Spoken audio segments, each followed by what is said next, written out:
O dayan, tirahan nyo naman ako dyan kahit kunti lang. Mamaya pagbalik ko kakain ako. Pero bago yan mga boss, ikalawang traffic update muna tayo dito sa Commonwealth Avenue. Silipin na natin ang sitwasyon sa mga oras na ito.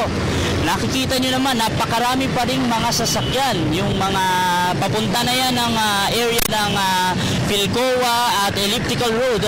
At kung inyo mapapansin, may pagbigat na mararanasan yung mga sasakyan na papaakyat ng Tandang Sora flyover. Gayon na din dyan sa may pailalim naman itong Tandang Sora intersection. Ay bunsod na rin yan ng traffic signaling system na makikita doon sa junction mismo na yun. Yung makapal na volume ng mga sasakyan bagaman gumagalaw ay magpapatuloy hanggang dyan sa may area ng Philcoa at makakaranas kayo ng bagyang pagsisikip dyan na sa may Elliptical Road.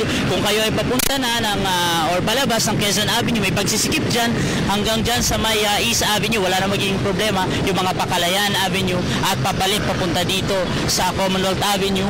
At napakaluwag ng northbound kung makikita niyo kung kayo babahe ng Novaliches, San Jose del Monte, Bulacan at syempre ng area ng Fairview. At kung gusto niyo alternatibong ruta palabas o papasok ng C5, maaari kayong dumaan dito sa kabubukas dito sa bagong-bagong daan ng Luzon Avenue. Dugtong na po yan ang C5 intersections. At syempre, dito sa Good Morning Boss, gusto naman palagi kayo inform nang hindi kayo nakakaabala at hindi kayo nakaka-violate na hindi kayo nagkakaroon ng violation sa inyong pagbiyahe. Ito na ang ating It's a Sign for today. Ayan. Alamin natin kung gaano kapamilyar ang mga boss natin dito. Panoorin natin to. Alam mo kung anong traffic sign to? Hindi ko po alam eh. Bawal ang bisikleta. No bicycle. No bicycle. Ibang lugar dito sa Metro Manila na pinagbabawalan yung mga bisikletang umano. Kasi delikado. Opo. Madalas yung disgrasya. Marami na di-disgrasya rin dyan. Siguro, delikado, gano'n. Sa mga lugar ba kadalasang pinagbabawalan yung mga bisikleta? Sa mga masasakyan na lugar, mga gano'n. Sa highway. Main road dapat wala talaga yan. Kasi unang-una, accident hazard.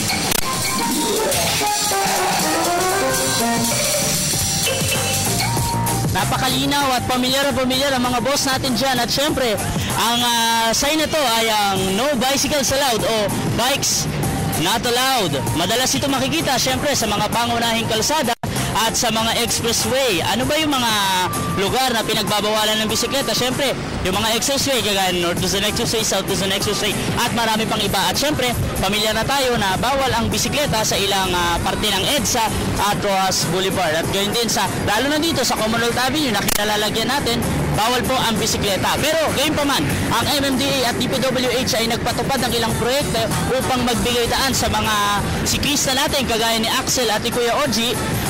Nagtakda sila ng mga bike lanes. Yung ilang parte ng EDSA, wala na dyan sa may White Plains at saka dito sa may bandang Ayala ay merong bike lanes. Dito rin sa Commonwealth Avenue, kung mapapansin ninyo, bukod sa sidewalk ay meron ding nakalaang bike lanes para sa mga kababayan nating siklista. Siyempre, tandaan ninyo no, na bukod dyan, yung mga bike lanes, itong mga bikes, kadalasan pinagbabawalan din yan dun sa mga dun sa mga eksklusibong lugar para sa mga tao or sa mga parking areas So napaka-significant dito upang bigyan babala na rin yung mga siklista natin kung saan sila daraan at kung anong mga lugar ang dapat nilang daanan. Ayan ang no bikes allowed o bikes not allowed.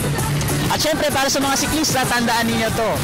Bukod sa pagiging siklista, maging sekurista sa kalsada. Ako uli ang inyong highway patrol guy hanggang bukas sa ating traffic update at syempre sa ating It's a Sign. Tirahan niyo ako ng pagkain.